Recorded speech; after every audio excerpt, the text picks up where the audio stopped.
SoFloRadio.com, and SoFloTelevision.com.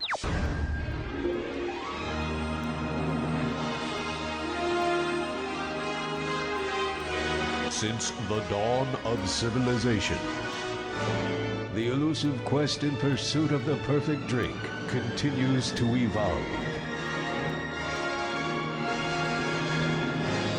Now more than ever, we reap the rewards of this passion.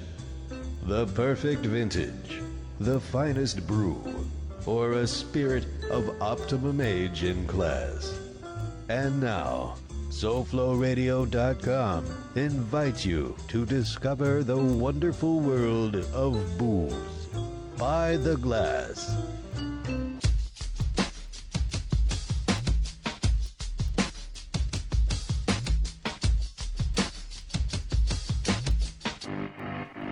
All right. Well, hello, everybody. Welcome to By the Glass. I'm your host, Brett Hubbard, and I'm welcoming you to explore another wonderful edition of By the Glass Show. This is a show about beverage culture. We come to you every Thursday at 6 on SoFlo Radio and ByTheGlassShow.com. I'm very pleased to have Jason in the studio with me tonight. And then, of course, I have him bad on the board. Yes, I am. Wait. Rob, Daily Beer Review, is back in doing? town. No, I'm bad. What's up? He's super, super bad. And what a pleasure tonight to be presenting Ardbeg Islay Single Malt Scotch Whiskey. We have Trisha Cancilla. She is in studio with us tonight. Trisha, please introduce yourself and tell us all about you and what you do. All about me. Okay, Yeah. are you guys comfortable? Because Yeah. We got time. We got time to kill. I was born on a cold November. That's awesome. How cold was it? It's very cold. Yeah, so I work on Ardbeg. I'm very happy to have this job. It's not difficult to drink whiskey every day. You know, Right. Even the I do. Even the peatiest whiskey in the world. I managed somehow. the peatiest whiskey in the world. So I also, drink a lot of it and smell like smoke all the time. But But good smoke, like a smoked fish. exactly, Like a salmon or something. the best smoke. So yeah, I'm a regional brand manager for Ardbeg. I cover the Southeast region, and I basically anything that has to do with Ardbeg in the Southeast, I'm working on it. It's super interesting because you go so far into, when you say the Southeast region, you mean in the United States, and you're traveling up into Washington, D.C. area, and that's about as far north as you go, all the way down to the Keys, I would imagine. Yes. I think you probably like the Keys a little more than D.C. this time of year.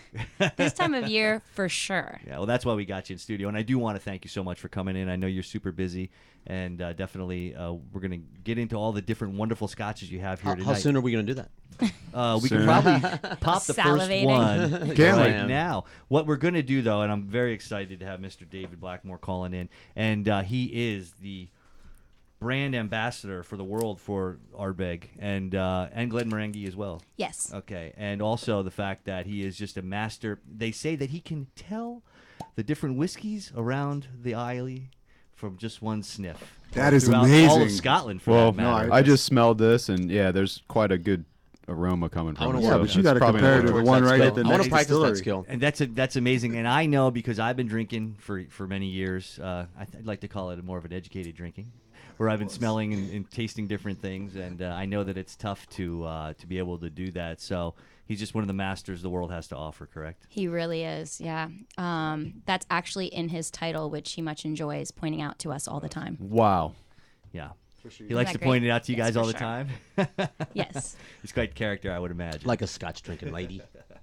So, That's hot. Thank you. talk to me a little bit about your travels and what you get into when you're out there talking about Ardbeg and your sales travels throughout the country and whatnot. Well, one thing that Ardbeg has worldwide is the Ardbeg Committee.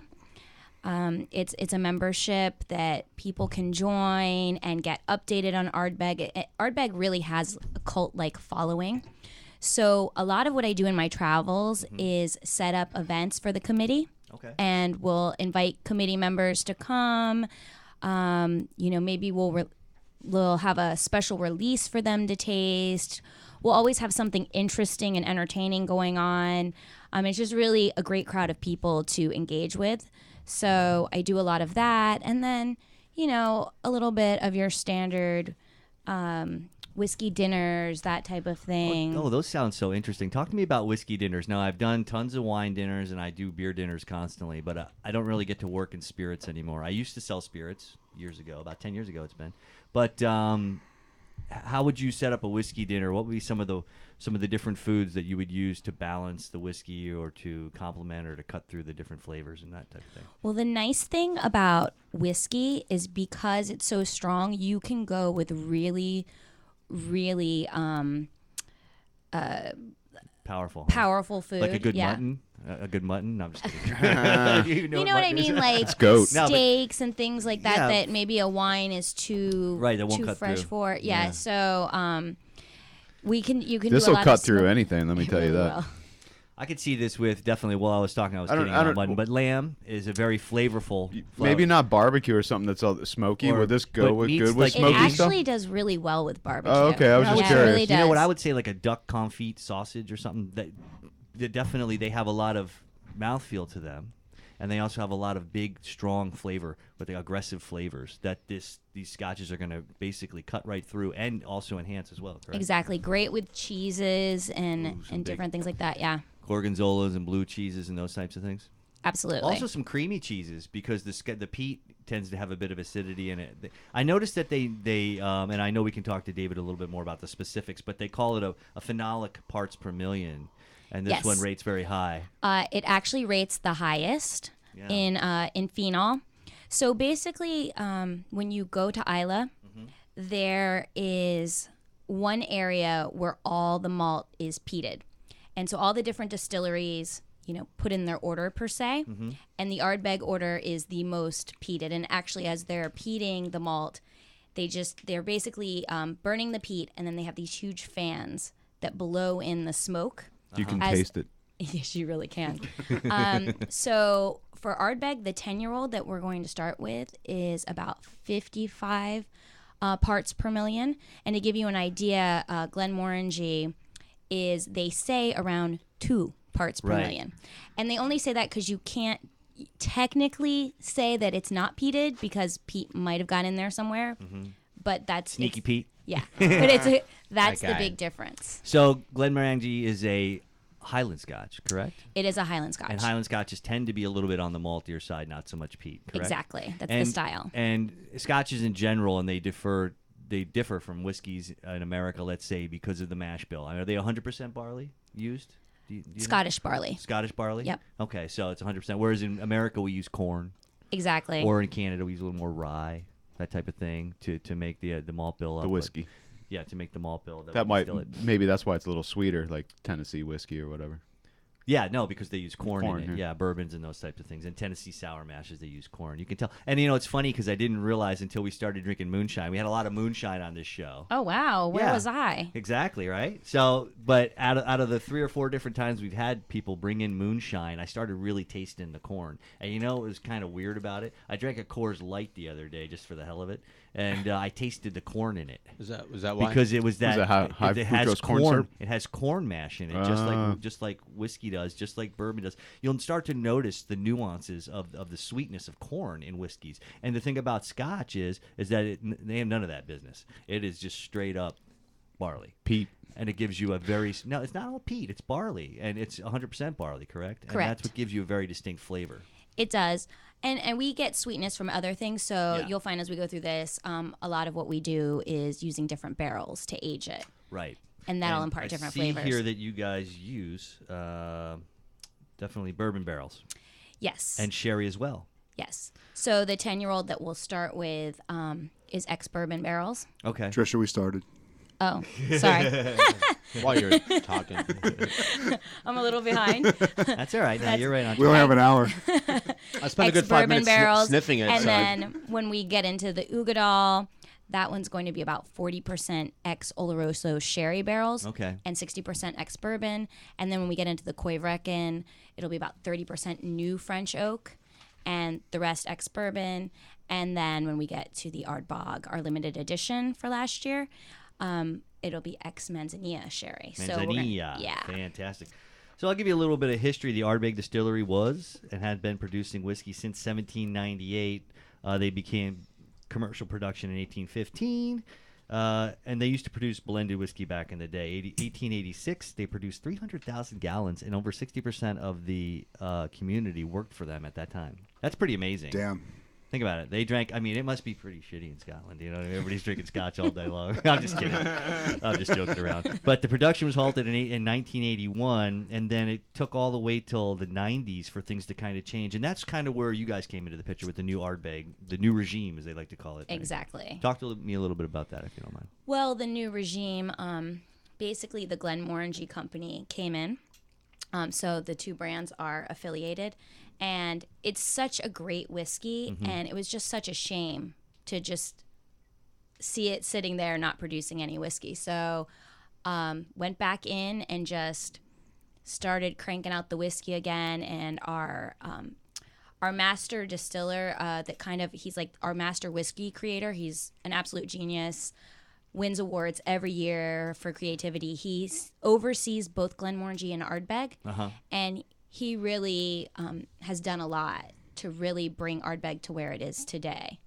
Now, I know they're very clan-like on Scotland. That might be like an old term, but the fact that somebody's making a Highland Scotch and an Islay Scotch, do they get kind of like, over land territory? Like, hey, you lowlander, you coming up here making our Islay Scotch? You know, that type of thing. Taking some I of know my it's kind of peat. a silly question, but we have a call. Is this Mr. David Blackmore? This is he. He couldn't wait any longer. He's like, I got to call in and put my 2 cents on this ridiculous conversation. No, it's such a pleasure to have you come. I've been following most of it. I missed the first couple of minutes, but I'm watching you now, actually. So there you go. Well, it's an absolute pleasure. And I was just we were going to go to break, and I was going to have her call you because we busted into Scotch, and I certainly would not like to even comment on it without you. So we're already into the 10-year. I was letting mine breathe a little bit because Absolutely. I certainly couldn't have even minutely the nose you have, my friend, but I do want to pick up on some of these nuances that you're going to explain to our audience here. So I'll try my best. Absolutely. So, does everyone have a glass of the Ardbeg 10? We do. We all do. We're Like it. responsible drinkers. Of course. I wish I knew that classic Scottish cheers, but Slancha. Slancha. Slancha, there we Hey, are. I got it. All That's right. it. I learned that on this Absolutely. show. Yeah. So if you pick up that glass of Ardbeg 10 and have a little nose of it first of all, yes, you're going to get some peaty notes there, but it doesn't hit you as hard as you might have expected. No, right? not at all. It's, No, it didn't. There's some fragrancy there too. I like to think that, and I often talk about IPAs when people don't understand Scotch when we're talking about peaty Scotch, because IPAs have a lot of hop acids, and the peatiness of a Scotch, similar to an IPA or even the Scoville unit of a pepper, once your mouth or your nose acclimates a little bit, you'll notice it starts to then balance out after the first or second sniff or taste, and you really start to taste the product overall. It can be a little overwhelming at first, but if you give it a chance, it really becomes quite charming, correct? Absolutely. And if you give it another sniff and then maybe a quick little sip, Oh, right on it. Yeah, that definitely helped me. and That really is quite of lovely. Of course, there's tons of that peatiness there, but for me, once you get used to that, there's an overwhelming sense of this beautiful vanilla-like waxiness. Yeah, I'm getting that to it. now, actually. The barrel notes are exceptional. And there's a sort of waxiness there as well, almost like the aroma of a freshly lit candle or something like that going on. There's that lovely vanilla. There's something slightly biscuity. You get the sense of the grain as well. I do. Now, the Scottish grain, the Scottish barley that you use, I would imagine it's all the two-row pale style. We're sourcing, actually, Glenmorangie we source entirely, for Glenmorangie Distillery, it's 100% Scottish barley. For Ardbeg, being stuck out on the island of Islay, we source through the Port Ellen maltings, so not necessarily 100% Scottish barley coming through there, have to be honest. But that's certainly it's the standard for the Scotch industry to be doing that. Yes. Now, I noticed that you do a one wash and one spirit when it talks to your stills. So, could you explain to people what that means and what that's specific to Scotch as far as whiskey goes? So absolutely, effectively the process of making Scotch whisky is you start off making a beer at a very simple level. Of course, for Ardbeg, we're making a beer that's got a very high phenol content already. And then the first stage is to fill our wash still Like you said, Ardbeg Distillery is tiny. We have 2 stills, one wash still, one spirit still. The wash still takes distills we distill up to a certain level of alcohol, but that's obviously not sufficient enough for us crazy Scotsmen. So we give it a second distillation in our spirit still, and our spirit still has a really unusual device on the down arm before the condenser, and it's called a copper purifier, and it kind of looks like this weird U-bend of copper that's bolted on underneath the down arm. And what it does is it collects and captures some of the heaviest elements of the phenolic compounds particularly, and recycles them back to the bottom of the still. So in some respects, some of the spirit is getting more than two distillations, that heavy element. And that's really the key to Ardbeg. We can peat our barley to incredible levels, but you still have something at the end of the day that's complex and approachable. So when you because talk, of the purifier. That's amazing. So when you speak of phenols, I know in the beer world, for a lot of my audience, the phenols are obviously byproduct of yeast that come from temperature during fermentation, and it's like a Hefeweizen or a Belgian style beer. When you get your phenols in Scotch, is it totally from the peating during the time you peat the actual barley, or is it during the distillation? We're getting, with Ardbeg, it's almost entirely from the peat, from burning peat under the barley. But I heard Tricia saying about Glenmorangie having 1 or 2 parts per million phenols, and that's unavoidable because you'll always have some phenols, as you said, from the process of fermentation. And in older Scotches, you even sometimes get wood-based phenols present as well. Glenmorangie 18-year-old has a little bit of that sort of smokiness on the back end, but it's like a wood-based smoke, and that's we're almost certain down to wood-based phenols rather than anything to do with peat. But with Ardbeg, it's what you can taste is down to peat. Definitely, it's amazing. It's like an explosion in your mouth. But then it does fall away into so many different nuances. Yeah. And how do you break down the nuances when you're talking about them? What are some of the things you get? One of the things that just jumping to one that really took me many years to actually identify, and our master distiller, Dr. Bill Lumsden, picked out first and kept on insisting it was there. And finally, after trying and trying, I did manage to find it, and now it's fairly obvious to me. Is this sense somewhere in there of I swear, freshly squeezed lime juice. Somewhere in there, there's this refreshing note that cuts through all those sort of buttery, vanilla-like waxy notes. That are also that's what I can get. That's what I get. I get a citrus overall. Yeah. I don't know if I could break it down into lime, but I now that you mention it, there's a definite citrus zest because I get all the vanilla when I taste, but more of the olfactory. It definitely comes through with the citrus, and in some of the Ardbeg expressions, you also get sort of black curranty notes coming through as well. And I don't get it very often in the 10. Once in a while, I'll pick up a little bit of it. It depends what mood you're in and how your palate's responding. Yeah, it's interesting. Now I noticed, I read in some of the notes there, some of these have definitely some espresso or more coffee-like tones that come through. Yeah, you definitely get those sort of those coffee grounds, almost that sort of nose of freshly ground coffee. Now, is that a signature to Ardbeg? Is that a signature? Well, I wouldn't know if it's a signature, but we certainly get it quite often in Ardbeg.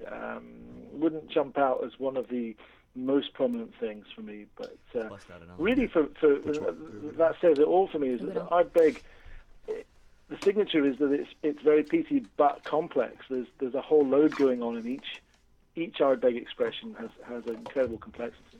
It's interesting, and we love everybody on this show, but we about 2 years ago we had the Lefroy on, and their 10-year I couldn't. Simon Brooking, I'm sure you know him well. Great guy. He was a great guy. Yeah. But I can't drink the 10-year just because my face turns numb. Yeah, it does. I felt like I was down. I love it. My face did turn numb, and I like that. George drank the whole bottle. I also like MSG. We're all friends, but of course I'm going to tell you I prefer Ardbeg, and I do absolutely love Ardbeg. It's without parallel, but there's no such thing as a bad single malt, really. No, this is very subtle and charming. I'm tasting it. It's not overwhelming with the peat. Yeah. A dash of water, if you do have it, if you have a dash of water there. I do. I've gone to an ad on the TV screen here, so I can't see you anymore. Oh, we're in an ad. Ustream runs ads. It's We free don't service control for that, us. yeah. Ustream. There we go. So let's see here. Let's forgive us while we do a transitional. There we go. We're back again. We're I can back see you again. All right. There So we what go. are we pouring next? Ugadal. So Ugadal. let's move to Ardbeg Ugadal, and Excellent. I know Trish mentioned that the distillery, and you guys were talking about how the distillery had been closed for quite some time in the 80s and a good part of the 90s. And Glenmorangie Company came in 1997 and really rescued the distillery because it was pretty close to being flattened. And, it's really easy to flatten a distillery, but it's very difficult to start one up, Right. particularly in Scotland. So it'd been a crying shame to have had another distillery disappear in Scotland. Then it was literally saved but with weeks to spare from the wrecking ball. And Ugadal was one of the first things we came out with under the Glenmorangie ownership, and it utilizes both mature Ardbeg that's aged entirely in American white oak casks, so very similar to what you just tasted with the 10-year-olds. But combined in there is also some Ardbeg that's matured entirely in Oloroso sherry casks. Is that where the color comes from? That will be where the colour comes from. There's no artificial colour used at all in any of our Ardbeg, so entirely natural. And yes, in this case, the darker colour will be due to those 'Cause Oloroso. I like casks. this one better. So, like with certain spirits, like cognac, very special old and pale. The older it gets, the paler it gets, so on to speak. But with certain other ones, we blending and we see color. People tend to think that means more strength or age, but it might actually mean that it's more youthful and it has more attributes. Yeah, I mean, you have to be very careful with attributing flavour and colour together with Scotch whisky. A dark colour in Scotch whisky can come from, a long time in a sherry cask, a short time in a very active sherry cask. It could come from a heavily charred American white oak cask, and they're all going to give you different styles of whiskey, but the same sort of colour. So often we actually use blue glasses, blue tasting glasses in the lab, so that we don't see the colour ourselves. Talk to me about the water concept. I know water breaks down alcohol, but I know that no one would ever put ice in their scotch, but they would put a drop of water. Correct? Yeah, I have to say, back in Scotland, the idea of adding ice to our whiskey is most people would say it's still a crime punishable by firing squad. Oh no, I should be Good. dead. I like that. I have to say though that I'm not one of those people, and actually, if it's in your glass and you own it, pretty much within reason, you're free to do what you like. And once in a while, I will actually add an ice cube, shock horror, to some of these whiskies, simply because I'm in the mood for it, and I think it does some interesting things. Ugadal, funny enough, is the one out of the Ardbeg range that I might, on occasion, add one big sort of Japanese-style ice ball to, because I think it just calms it down a little bit, makes it a longer drink for me. I was going to say, I generally drink cognac on the rocks out of all my spirits, and this one reminds me of cognac nuances. It does, yeah. Something that often something I would put ice tasting in. notes, I find tasting notes often don't translate very well from country to country, because those flavors that you sort of pick up in a whiskey are often from the back of your memory, from experiences that you've had. And if growing up in the US versus me growing up in Scotland, we probably chewed on different candies when we were kids, blah blah blah blah blah. One of the things that Ugadal reminds me of is a very traditional British thing, which is a Christmas cake. And basically a Christmas cake is a fruit cake, a big I was old gonna say heavy fruit cake, yeah. But I know fruitcakes have a terrible reputation in the US. Oh, we love them over here. George, do fruitcakes have a terrible reputation? The solution to making your crap all the fruitcake good, to make it into a great British Christmas cake, is a couple of bottles of any brown spirit soaked into the cake over a couple of months before Makes it Christmas. delicious. But it is a great And- description for a lot of for a wonderful spirit, because of those. Everything that's really in a fruit cake is dried fruits, spices, all the different Absolutely. Nuts. nuts, yeah, all the things Sorry. that are interesting Wanted to say that nuts. make spirits interesting. I mean, you could just pull out a million different nuances from it. Yeah, absolutely. I mean, I'd pick up all those lovely fruitcake notes. There's definitely those sort of hints of fruitcake soaked in whiskey or rum or cognac or something like that. I get hints of this time actually like wood smoke somewhere in there as well. I was gonna say, wood smoke, because it's a different. The two smokes that I get are either when I walk into a really good barbecue where they're doing open pit smoking their meat, and the way that I smell when I come out, I smell my sleeve and go, damn, that kind of smoke, which is perfect. Yeah. Or if you're up back in New York and people are burning wood, like how it gets up. I don't know if you northeastern United States or wherever they burn wood, and you can kind of smell that smoke in the air and just that light hint of smoke. I get those two very specifically. They burn garbage up And then, there, too. one of the things that always makes people laugh, but I swear it's there, and it's quite, some people like it. It's a bit like the smell of like a diesel locomotive going past, this slightly diesel Petrol? fuel note, which Creosote. I I get creosote. But I love that smell. Well, Me is too. that peat? Peat from people that don't know at home. I mean, explain to us a little bit about peat. It's dug out of the ground, and it must have some type of petrol or organic matter to it. It is related in some respects because peat is basically just prototype coal. If we compressed yet. hadn't dug it out of the ground on Isla and we'd let it sit there for a few more billion years, it would over time be buried many feet underground, hundreds of feet underground, and be compacted and ultimately become coal. And of course, when it's compacted down to the level of coal, it's very efficient fuel. It burns very well without much smoke. Because it isn't at that stage and it's not that efficient a fuel, it burns with lots of smoke. And hey presto, that's why we use it, because that smoke is what we want to infuse the barley to give the flavors you're getting. So, yeah, they're great stuff, amazing. really. And like you said, it just continues to open up and have completely different flavors as we go along here. And water really helped because it's just the palate is just expanding. Just a drop of water? Is that what you're doing? I pick up. It makes me think of like tobacco leaf. If someone's a cigar roller is in front of you there, that smell of tobacco leaf. Well, I do have a small Cuban man in front of me. If that helps. Yes.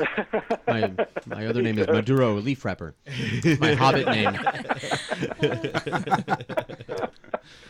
It's interesting because then they talk about aroma, and we get treacle toffees and chocolate-coated raisins and those types of things. Yeah. So, I mean, it's not all. I mean, let's face it, it's all about the peat to a certain extent, but there's a lot of good fruit and there's a lot of good sweetness that also balances all this stuff. You can't just have straight peat. Absolutely, and with this product, it's a pretty fiendishly difficult one to keep going, because if you think about it, buying a distillery in '97 as we did, that's all good, that's all great, But the big problem we had as a company was that the distillery had been closed through most of the '80s and '90s, and hence, we get the keys to the warehouse on day one and open up the doors, and what do we find? Rats. Basically nothing. No, it's empty. There was was there any previous spirit left over or anything at all? There was what we inherited was some whiskey distilled some Ardbeg distilled in the mid 70s. Oh, okay. And a few small packets. I think there was some distilling in 1990, but little bits here and there, and some from the mid 70s, but not a lot of stock. A huge stock profile, hole in our stock profile, which meant that we had to play games. That's the wrong word. We had to be very clever in the way that we put our whiskies together with the stocks we had starting off in '97, and that was a good thing. It really focused the mind. And Uigeadail, when it first started off, had sherry casks that were some of those old stock from the '70s in there. Of course, if we're going to keep that Uigeadail going, the product's going to have to change a bit. So there's a lot less of the old stock in there, and there's younger sherried Ardbeg in the current batches, but quite frankly, I think the Uigeadail for this year is as good as it's ever been. And the idea is always to keep it consistent. There'll be some fluctuations. It's a product made by human beings, but Yeah, well, with some of these, they state how long they've been in cask or whatnot. But with something like that's not stated, typical like a non-vintage champagne, how often would you wait to release a product like the Ugadal that's not vintage? What would be the average? Ugadal, we're bottling as needed by the various markets around the. What are the laws for Scotch whiskey as far as a year and a half in terms cask? of minimum age, the minimum age of Scotch whiskey has to be 3 years aged in oak. Oh, so it's 3 years minimum. The whiskey in this is all considerably older than that. But yeah, certainly to be legally called Scotch whiskey, you have to be aged for minimum of 3 years in oak casks in Scotland. That's fantastic. Now, you say you broke open the brewery and there it was. Now, the existing equipment was there, I presume? Yeah, the existing equipment was there. A lot of it was in pretty bad state of repair. We had to spend a lot of money physically putting roofs back on buildings and things as well. Right. As with any old antiques, they say, don't clean them up too much and, that type of thing. When it came to the stills, how did you go about rehabbing the stills to not take away all the, the wonderful beauty that they had, but make them the usable? thing I think people often don't realize is that actually Scotch whisky stills have a finite lifespan anyway. Oh, okay. Anywhere between 15 and 30 years, depending on how much the stills have been run. Because the reason we use copper in our stills, it's a very expensive metal, but it actually binds in a catalytic reaction with some sulfur molecules to actually pull the sulfur out of the spirit and cleans the spirit up a little bit, so you don't have those eggy notes coming through in Scotch whisky. So a still will actually wear thin over time. I hate eggy notes. yeah, it's like my least favorite note. That's interesting, though, that it creates that, because people don't realize it's a lot of just basic chemistry there, and the flavors you get from eating an egg, some of the flavors that are produced during this chemistry. I want to eat one. I don't want to drink it. I would drink an egg. Absolutely, and that's why you might wonder why are these guys here? It's 2014. Why are these guys using these antiquated copper stills? Surely you could have some stainless steel or some clever kit there to do the job much more efficiently. Well, actually, no. If you actually want to make something that tastes as good as this tastes.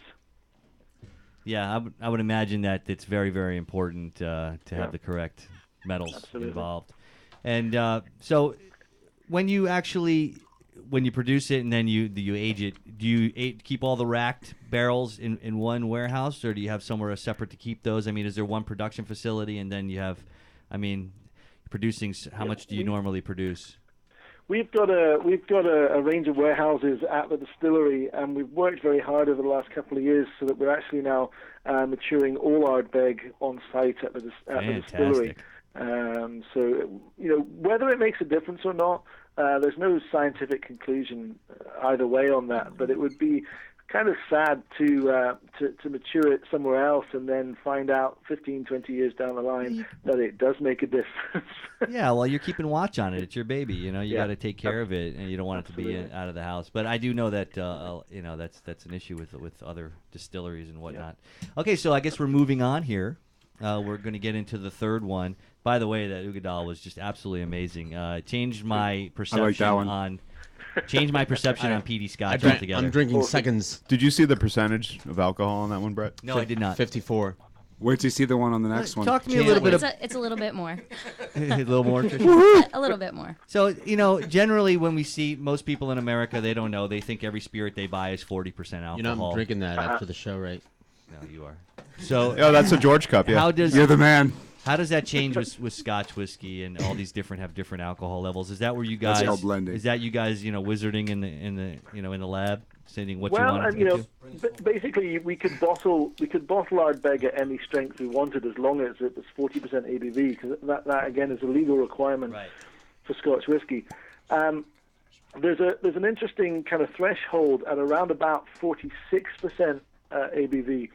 Below that strength, there's enough water content that the natural oils and lipids in a whiskey might come out of solution, because they're alcohol soluble, and come out of solution and flocculate and create this sort of haze of microscopic particles in the bottle.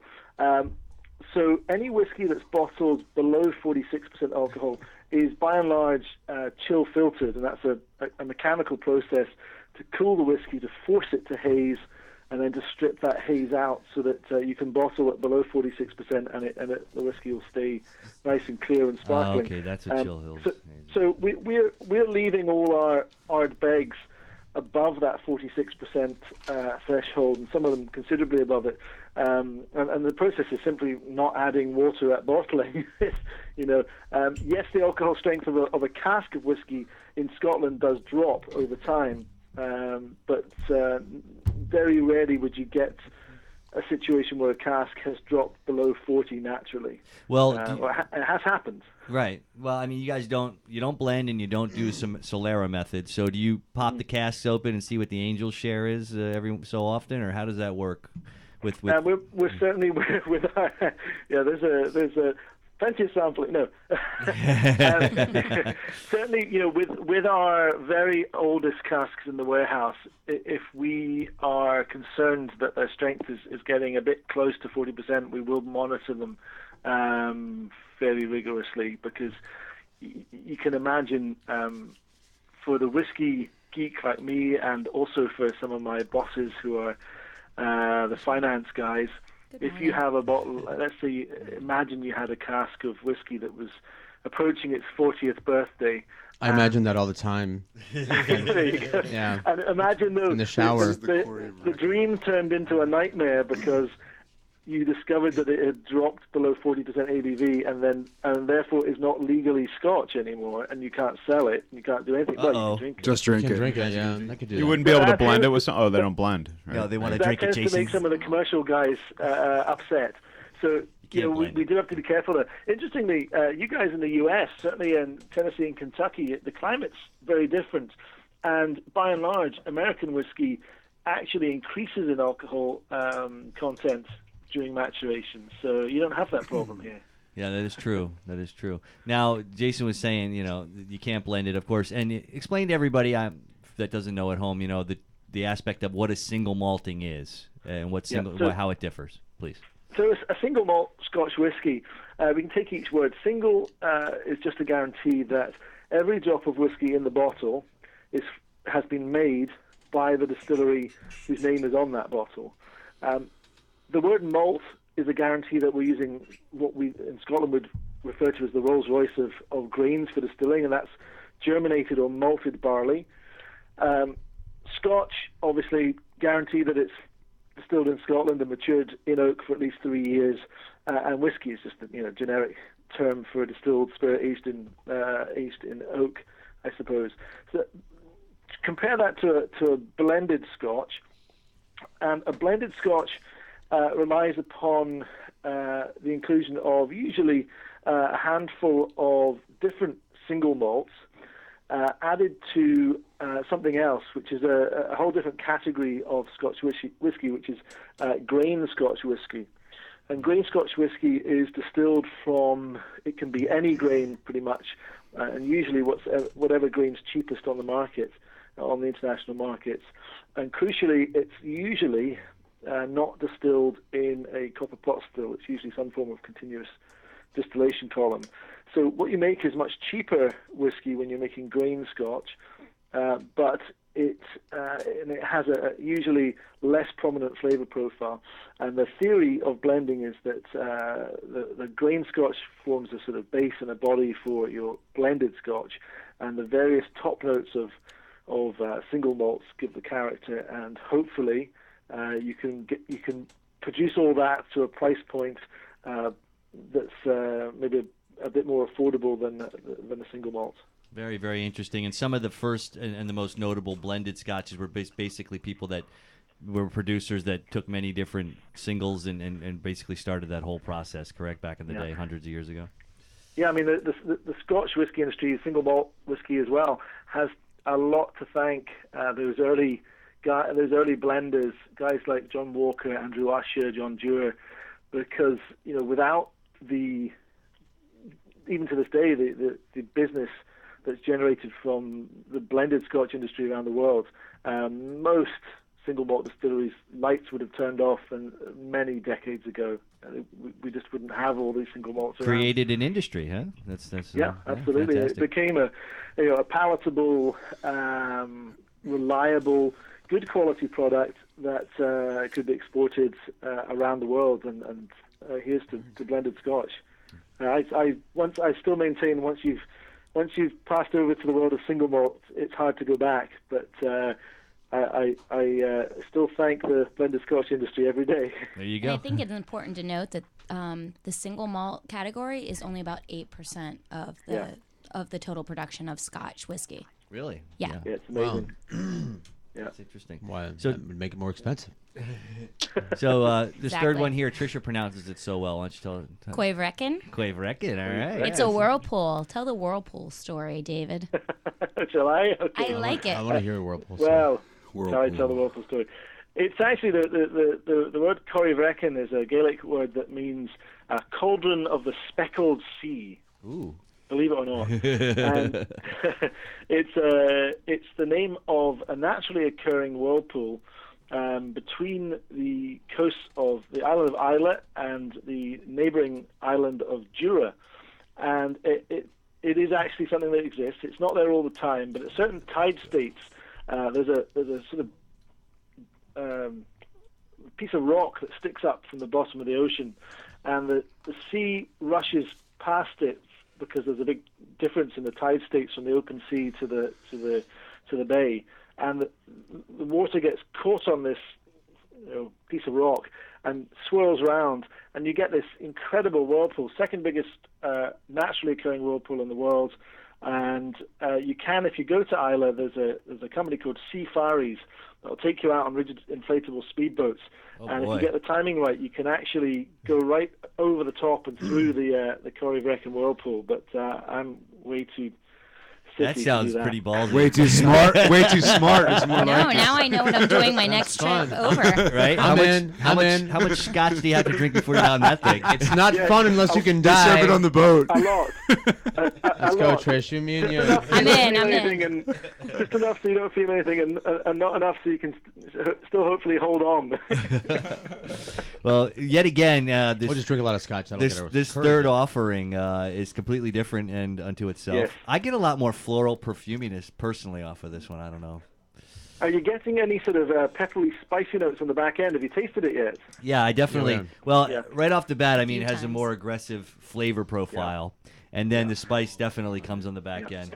But So what we've done here is we're using a good amount of that base. What's the term I'd use of the sort of house style Ardbeg, that sort of 10-year-old style. So we're using a good amount of Ardbeg that's aged in American white oak to give all those lovely vanilla notes. But here we've molded the different flavor profile of Corryvreckan with the addition of some Ardbeg that's been entirely aged in unused virgin French oak casks, these Limousin oak casks, which are going to give you incredible amounts of spicy tannins. yeah, I've actually had a chance a few times now to taste the Ardbeg just out of those French casks, and it's just so hardcore that by itself it wouldn't have been a balanced interpretation of Ardbeg. But when you put it together with the 10-year-old style, and our master distiller is an absolute expert at it, you get this wonderful spicy Corryvreckan. this one must be perfect on a cold night up in Scotland because it's just warming my whole mouth into my throat. Pretty cold here in Florida, I've too. never had a not cold night. Pretty in cold here in Scotland. Florida. What's the temperature right now? But I could see where these That makes sense. This would really you nuzzle up to the bar and you have one of these, and it Yeah. really brings it all together. This Absolutely. is long-lasting. Those phenols and all those spice notes really do just stick around. And interesting. This one would be a perfect one to balance some really creamy or rich food to cut through it, and Yeah, absolutely. Have you talked about one of the things I like trying with Ardbeg 10? I think it would work with Corryvreckan as well. Is Ardbeg and oysters? Oh yeah, That sounds yummy. I'm fantastic. gonna go get some right now. because of the They got that briny, here, the right? briny Oysters? saltiness of the oyster Go get and some. a little bit, Yeah. and the fleshiness of it. The actual the consistency of the meat in your mouth. I also quite like on Islay. There's some great oysters from the island of Islay, and they're usually the very plump, creamy ones. Actually, something like the Corryvreckan I think would go great with one of the local Isla oysters. Yeah. David, that's what we're gonna have right after we're done with the show. It's too bad you're not here. Nice. Well, I'll have to wait till next week when I'm actually on Isla. Oh, lucky. Oh, make us jealous. That's classic. So we get into some of the last one, and talk to us a little bit about this last. Ardbeg? What you brought here. Ardbeg, Oh, yes. Ardbeg is the next one. It's our limited edition. Yeah. We do a limited edition every year that we release on Ardbeg Day, which is the beginning of June every year. Is that something? Ardbeg Day, is that you guys all get together on the island and? Well, what they do is we get together across the world, Okay. but I believe in, David, correct me if I'm wrong, there's a whole week of on the island of Isla that each distillery does a different day. And they do the Ardbeg Olympics and everything. And the last day, the Saturday, is Ardbeg Day. So what they started doing the last few years is making that worldwide, so that across the world we have Ardbeg Day celebrations, and usually we have a limited edition release that at that point. Last year it was Ardbeg, and that's what we're going to taste now. Fantastic! Wow. Absolutely. Yeah, we really try and, you talked about the Ardbeg Committee, our kind of fan club for the distillery, and we really try and look after the fanatics, our most loyal fans, by every year having something interesting on Ardbeg Day. And, the other thing we've got going on in 2014, as you can see from the name Ardbeg, we take the process of making our whiskey very seriously, but we don't take ourselves too seriously. So, messing with the actual name of the brand, and obviously it's just a nod to the origin of that peat, the peat bogs. Bogs, yeah. The other thing we're doing this year is we've partnered. I don't know if you talked about this, Trish, already, but we partnered with Orange County Choppers to do. We've had two trikes, basically. We're calling them peat hoppers.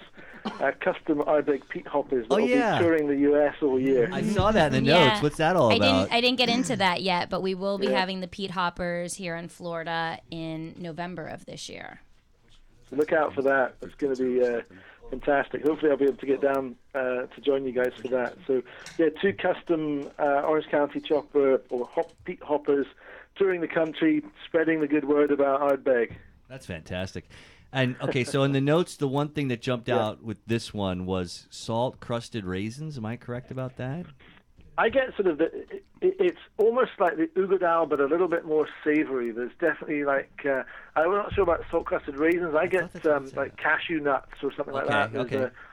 It's like cashew nuts, salted cashew nuts, and maybe olives, and a bit of sort of something savory, like a sort of Spanish ham or something, all layered on top of everything that you get in the Ugadal. I'll tell you, it's so much different on the nose than the other three. It's amazing that how different all these are unto themselves. There's so many different characteristics within the four of them. They're completely different.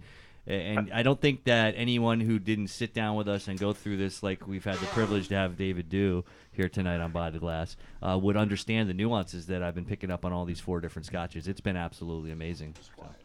I think our master distiller, Dr. Bill, would be delighted to hear that, because, to be honest, with something like Ardbeg, which has such a strong peatiness, it's a constant challenge, in a good way, for him to continually come out with interesting and complex new flavor profiles.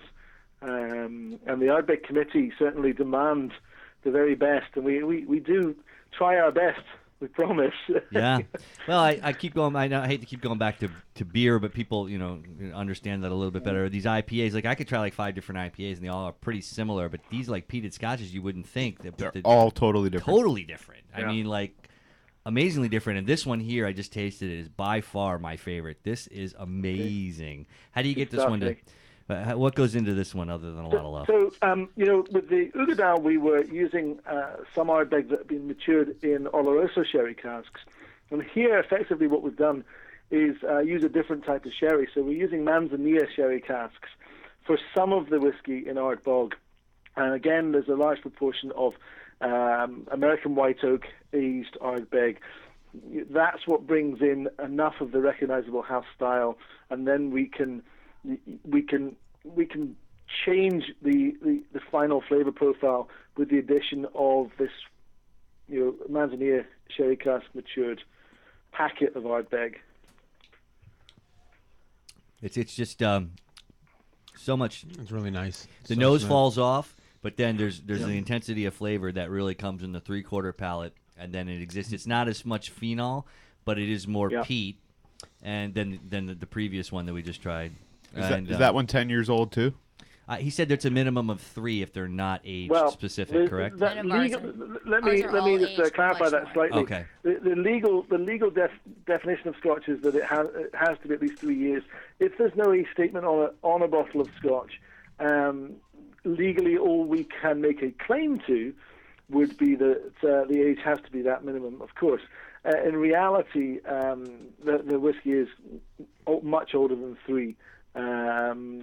The exact age of Ardbeg, not at liberty to say, and I don't actually know 100%. Dr. Lumsden keeps that fairly closely to himself. I've tried. I've plied him with a few drinks, a few nights. It's like the Krabby Patty formula. More than a few. I've been out with you guys. What is this stuff? I'm just interested. I got kids. I'm just interested. What does this stuff taste like right off the still? Some of it. I'm sure you guys kind of stick your finger in there or whatever. I mean, is it like? Yes, it's fascinating. So Scotch New Make Spirit, as it's called, when it comes off the still, of course, is absolutely clear. It picks up all its colour from the casks. So first of all, what you're taking off the still at any Scotch single malt distillery is clear New Make Spirit, but it obviously already has more character than vodka because it's been double distilled in these copper pot stills. Ardbeg itself, the Ardbeg New Make Spirit, believe it or not, reminds me of beautifully delicious buttery mashed potatoes. Wow. Okay. Sounds good. I could see it because it I has. make some killer mashed potatoes too. I tell you, I could see it Skin because on. a lot of those fatty acids that you talked about, which really are a big part of spirits, and then the fact of the saltiness and whatnot. I mean, they're much more evident. Correct, right then. Mm-hmm.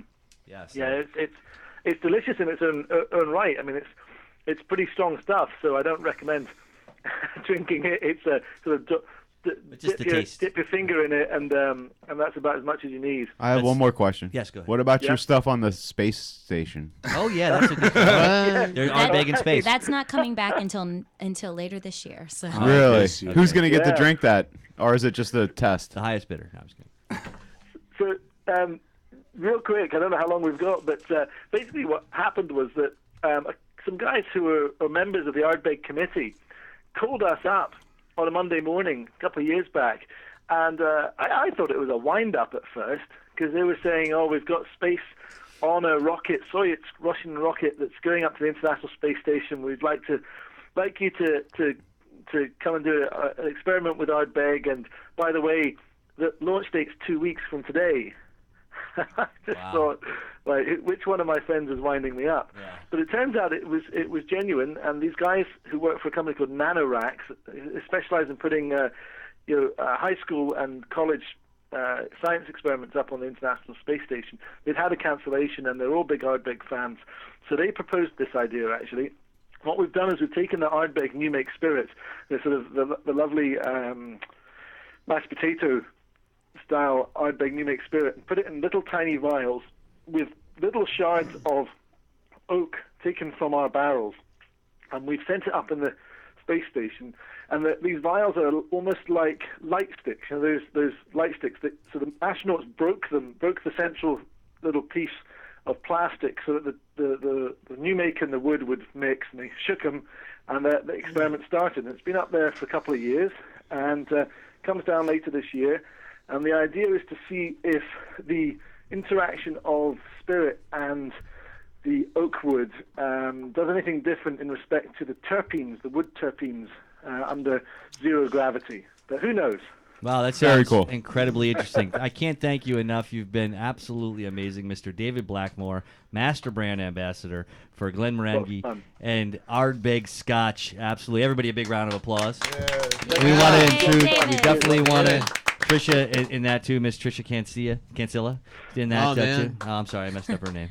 It's okay. For a It's big all round of good. applause. It was fantastic having you guys. You've been amazing. Thank you so much for calling into Body Glass Show. Of course. And Absolutely. sharing your wealth of knowledge with us. It was a pleasure having a drink with you, my friend. Likewise. Hopefully we can do it in person sometime. Absolutely. In Wonderful. Scotland. Absolutely. Yeah, in Scotland. That would be even cooler. At Ardbeg. At Ardbeg, yeah, okay. I'll just settle for the pub across the street. Ooh, that's an Irish FaceTime. pub, too. It's an Irish pub. Mickey All right, Burns. thank you so much, and have a great evening. Okay. Cheers. Bye.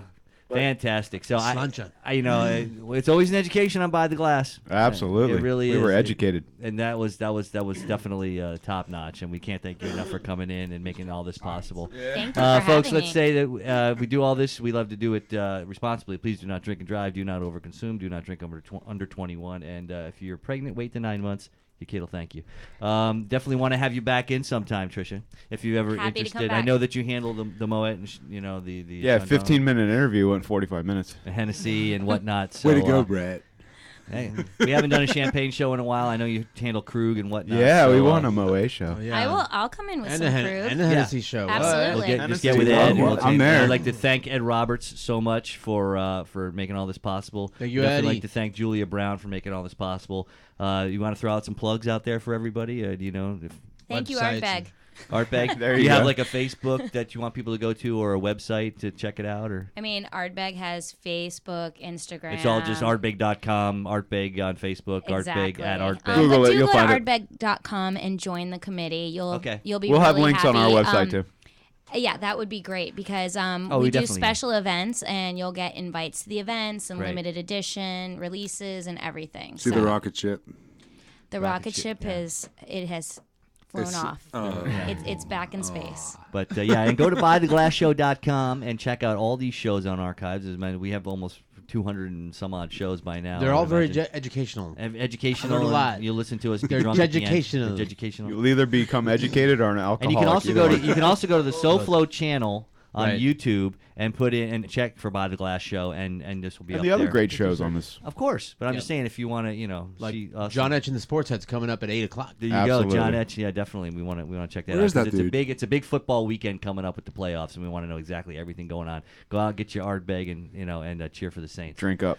So very cool. We want to thank everybody so much. It's been absolutely lovely. We're going a couple of minutes along here. So No, we've started on time. did we start on Amazing. time? Yeah, That's yeah. due to George and his wonderful It was just styling. an amazing thing. technology. Like- Technological Nice abilities. guys. We can keep talking and drinking about this. Which one? What do these guys drink when they're This not drinking is- scotch? Which one was the This smokiest is- one? Was it number 2? 'Cause- No, Number the one first was the one. smokiest. Dude, the first one. Really? Anything. Anything? they can get their hands on. What do you like to drink when you're not drinking scotch? When I'm not drinking wine, scotch, bubbly. What? I love wine. I love bubbly. I love vodka. I love You didn't try cognac. You ever drink any craft beer? This one? I do drink some craft beer. I like darker beers. Cool. So Yay. George likes dark. We got 2 things: whirlpools and darker beers. perfect. And Excellent. Scotland. 2 things. And well, we're going to the whirlpool, and we're gonna drink dark beer and scotch before we go. Sounds like a plan. Sounds like a I was going sounds to say, like a did she destination. agree to all this? Or I think she did. There's a contract. I'm booking the flight now. He's on kayak.com already. Don't take that kayak. Jason, out how to come you wore Look the at same this, hat the as me whirlpool. tonight? Oh, Look at this good deal on a Hot way. sweet. Great, you guys are in uniform, man. absolutely. It's good It's 'cause my the uniform. Camera's seeing the back of your head, so Yeah, it It says doesn't work. Atway on the Wear a back. hat. go No, you look Atway. good. It says Atway on the It back. does. It does. Don't do it that way. Do it No, the no, out way. I only, the wore, hot way. I only wore a hat, just so you didn't see my bald spot. Exactly. It's the same reason. All right, well, you guys look good, so don't listen to George. He's just gonna. Yeah, don't listen to me. Everybody out there, thank you so much, and thank you for tuning in. Come back every Thursday at 6 or go to By the Glass Show at SoFloRadio.com. Check out ardbeg.com and be part of the Ardbeg committee. We got to Ardbeg fight committee. George for these bottles. Oh, definitely. I just want one. No. The smoky one. Yeah, I gotta fight. Well, I gotta fight. thumb for You this. wrestle? said Trisha's giving you anything, man. I don't, I'm not presumptuous. I don't. She's probably taking them all with her. I don't know. I gotta say, I really love that Ardbog. It was everything was cracked up to be. So Wonderful. Good night, and have a wonderful, safe evening. Streaming live from the beautiful city of Hollywood, Florida, USA. This is SoFloRadio.com. SoFloRadio.com. Radio with some goddamn attitude.